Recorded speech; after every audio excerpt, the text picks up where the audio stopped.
Namaste, a hearty welcome to all the beloved students of 9th standard for this mathematics session. I am T.K. Prasannamurthy from Bangalore.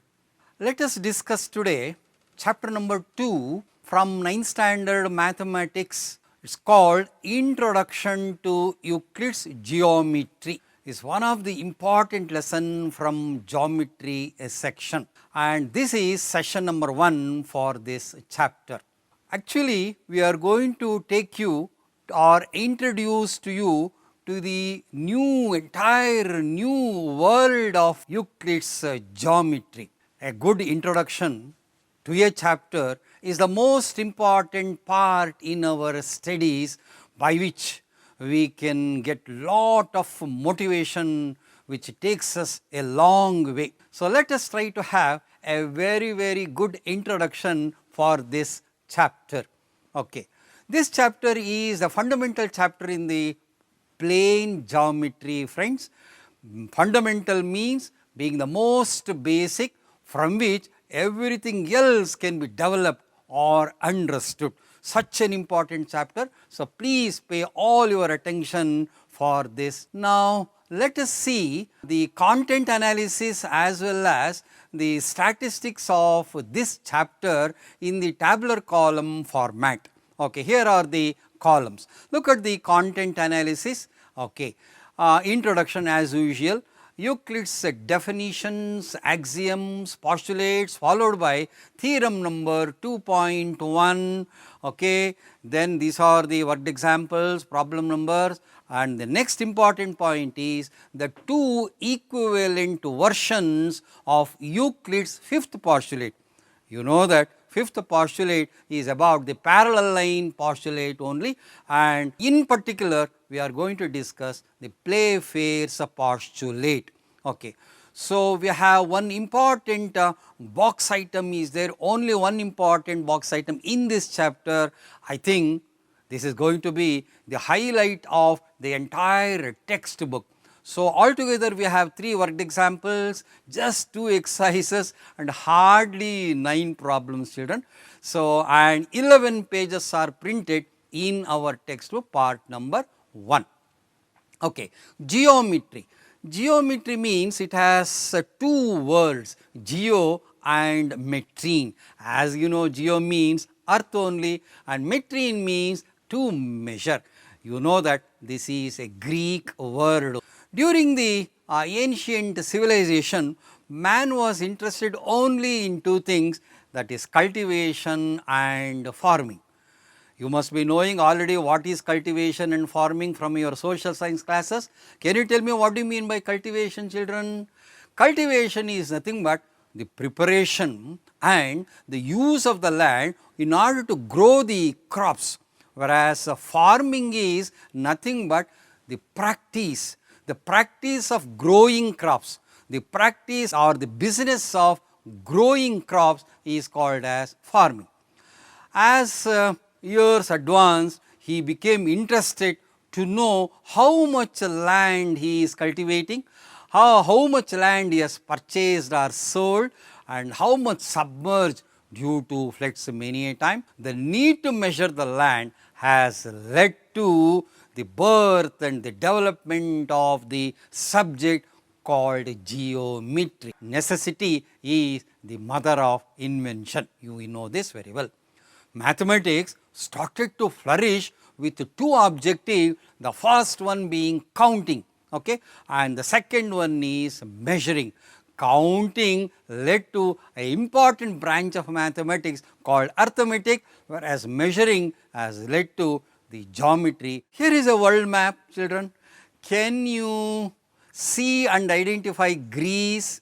I will give an hint for you. An ellipse has been drawn somewhere here. Can you zoom and see where is Greece? I think one more slide will be helpful to you locate Greece. So, this is India. So, towards the west in this direction if you move, you can see a small country called Greece, and this is Egypt, and this is the place called Alexandria where our hero Euclid was born, okay, in 300 BC. Here is a small list of a few ancient Greek mathematicians, so Thales, Pythagoras, Socrates, Plato, Aristotle, Ptolemy I, Euclid, Proclus as well as Heron. Okay. These are some of the few ancient Greek mathematicians. I wanted to tell you one thing, Thales was the first person to start this kind of a thinking and writing the geometry proof, followed by Pythagoras, others. On a number line, let us try to plot AD and BC. So, to the right you can see AD and to the left you can see BC. So, say let this point represent 2021, the present year where we are living. Okay. Now, if you go back like this, say somewhere around 325 to 265 BC, this is the period where Euclid he lived for just 60 years, and in this chapter we are talking of the contributions made by the Greeks about 2320 years back. Still, if you go back on the number line, say somewhere here, this is 5000 BC, this is called Vedic period. During Vedic period, we Indians had explored all these very well before Greece only. Shulva Sutras, according to our textbook, this is one of the important point I am discussing now.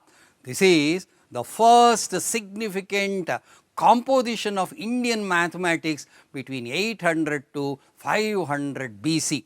So, significant means catching attention, noteworthy.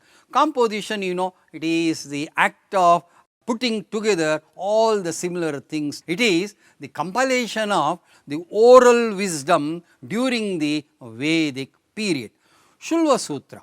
Shulva means, it is a Sanskrit word, children. It means a string, cord or a rope. CORD, cord means, see, here is a cord, thin, flexible, twisted, several, each one is called as the strands. So, Shulva means cord. Okay, these contains sutras or the text rituals, okay, for religious actions only. Not only that, and containing geometry related to constructions of fire altar. Okay.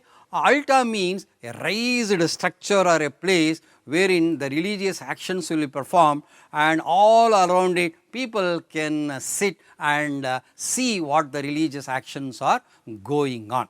Okay. The four major Shulva Sutra which are mathematically the most significant are those attributed to Bodhayana, Manava, Apastamba and Katyayana. The oldest is the sutra attributed to Bodhayana, possibly compiled around 800 to 500 BC. So, here is a list of the number of chapters and the sutras written by these great Maharshis.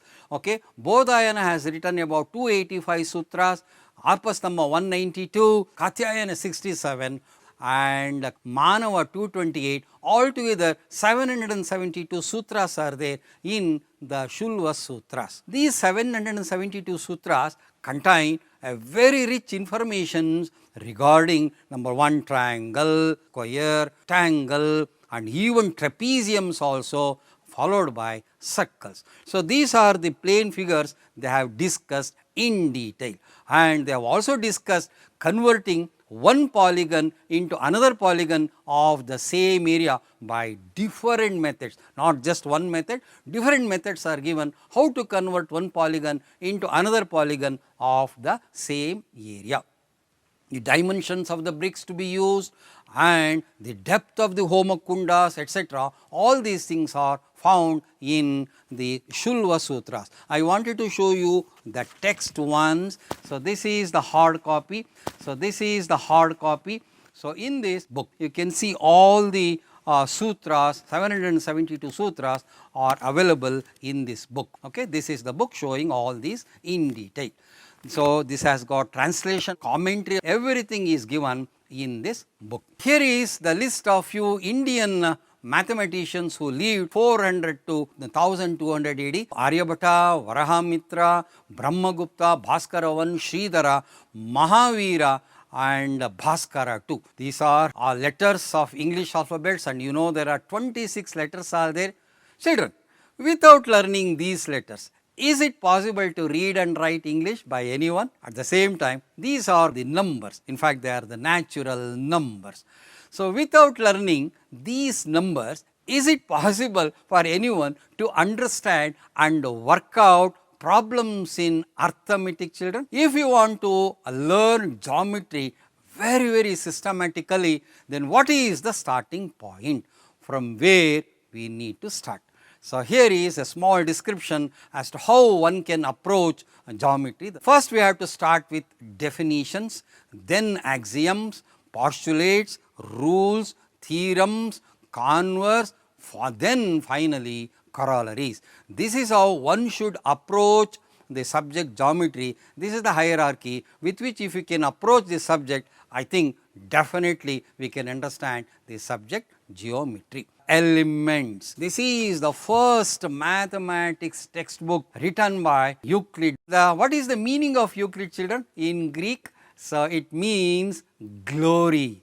Okay, Gaurava antala heltivalva. So, meaning of Euclid is glory. So, he was a Greek mathematician, and this portrait is the imagination of an artist made by Andrew Thivet, okay, way back in 1584 from France only, and with a long curly hairs, with wearing warm clothes and with a deep thinking. You can see the photo very closely. So, this is the artist imagination only. Euclid is called as the father of geometry. He has written 13 volumes, children, with 465 propositions.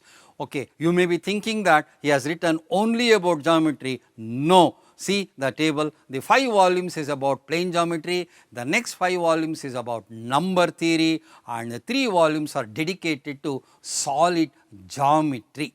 Galileo, Kepler, Descartes, Newton, Abraham Lincoln, Einstein and so many others have got a firm foundation and a great inspiration in mathematics by studying the elements compiled, written and with lots of contributions by Euclid only.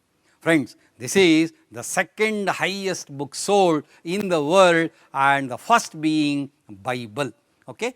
By this we can understand the significance of the book called the Elements. So, today in this session we shall try to discuss the definitions. This is available in volume number 1, The Elements. There are altogether 23 definitions are there. In this session we will discuss just 7 definitions out of 23, followed by 7 axioms, 5 postulates and 5 rules about measurements of the lengths and angles. These things we will discuss in the coming sessions only. Definitions. Observe the spelling, children. Normally we spell it as definition. It is not definition, it is definition, N-I-T-I-O-N only. So, what do you mean by definition, children?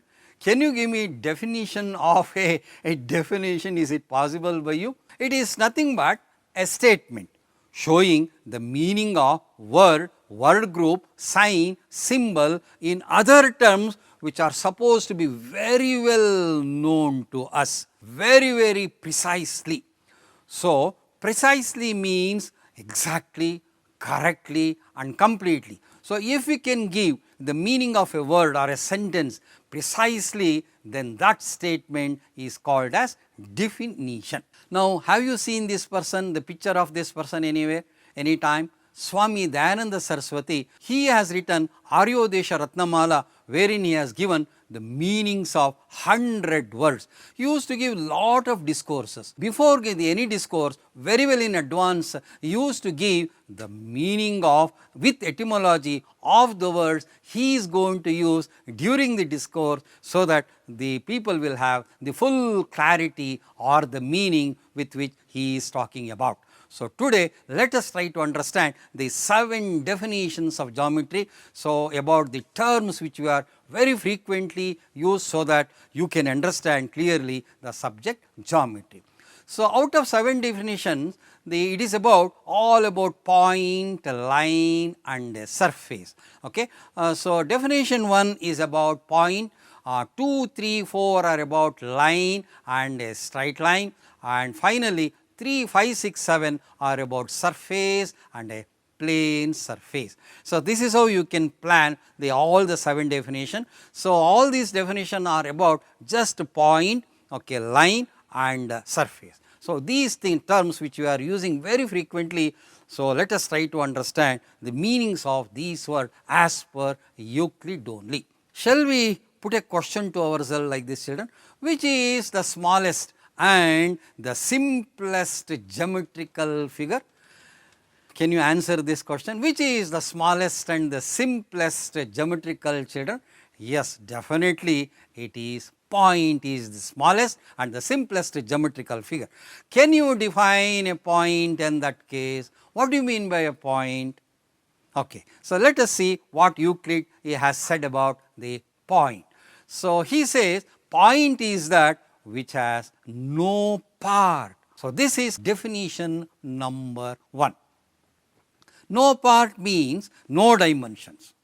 No dimensions means no length, no breadth, no thickness, no height, nothing. These are called dimensions. A point has no dimensions at all. So, the concept of point cannot be experienced with our sensory organs. So, it is an abstract concept, that is an idea formulated only in the human mind. Abstract means existing only in the mind and has no reality in the physical world. Then how to write the geometrical concepts?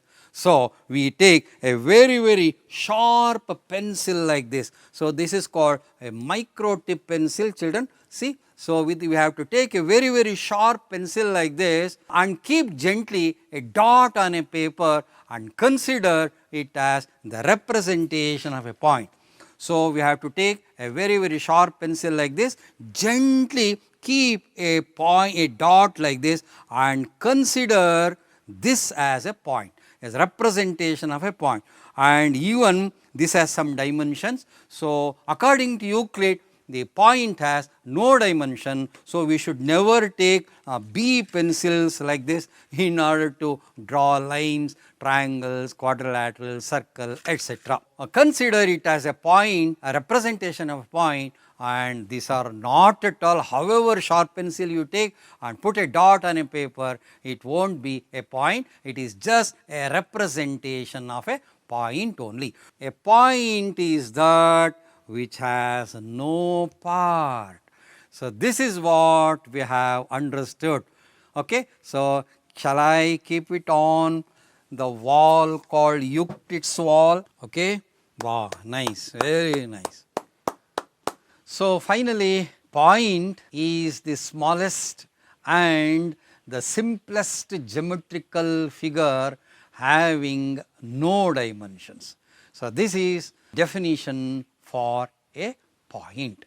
Now, shall we go to the second definition, friends? Here it is. Second definition is about a line. Okay. What is a line? Maybe a straight line or a curved line.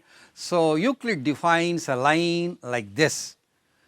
A line is breadthless length, which means if a figure has only length and no thickness at all, then such a figure will be called as a line.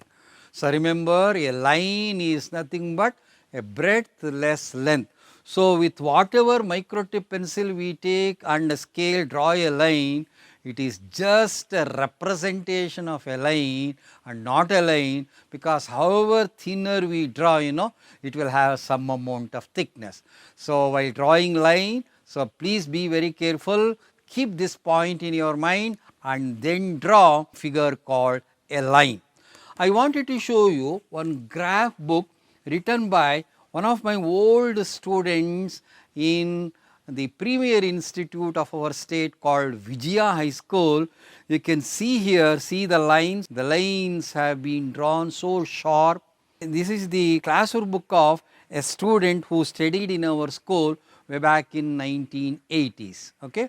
So, this book I have preserved just to show you how lines can be drawn keeping this definition number 2.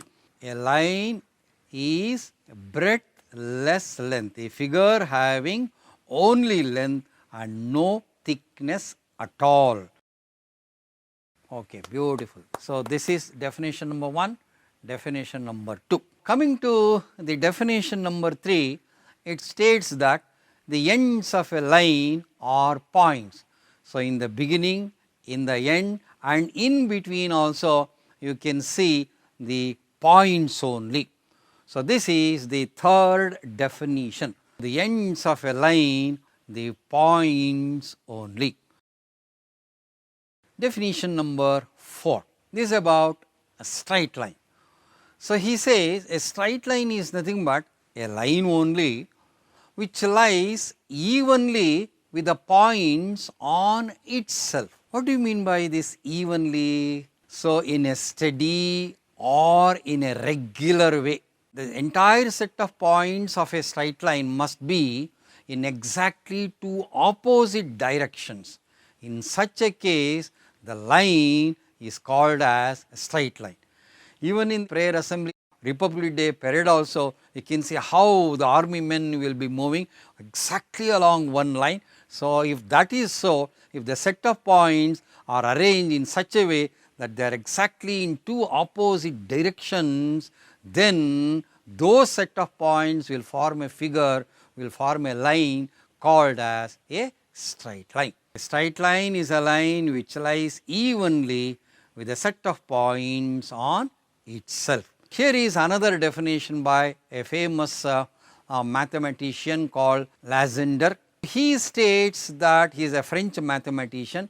A straight line is nothing but the shortest distance between the 2 points. So, this is his definition. Legendre definition states that a straight line, this is a modern definition. According to him, he states a straight line is nothing but the shortest distance between one point and another point. So, that is called as a straight line. Let us go to definition number 5. Here it is. This is about a surface. What do you mean by a surface? A surface is that which has only 2 things. So, number 1 is length and number 2 is breadth. So, if a figure has only these 2 things, length and breadth, then such a figure is called as a surface. A surface is that which has length and breadth only. Now, we are in the 6th definition. Okay, here it is. The edges of a surface are lines only.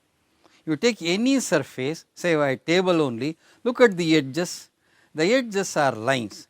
Lines means they can be a straight line or a curved line also. So, this is one additional information of a surface. So, the edges, the boundaries of a surface are lines only. Definition number 6 is this: the edges of a surface are lines only. So, now shall we try to understand the 7th and the final definition? Okay, here it is. So, the 7th definition tells us regarding a plane surface. So, what is a plane surface? A plane surface is a surface which lies evenly with the straight lines on itself. Before I try to explain to you, I wanted to remind you, among the straight lines we have a horizontal straight line, vertical straight lines and oblique straight lines also.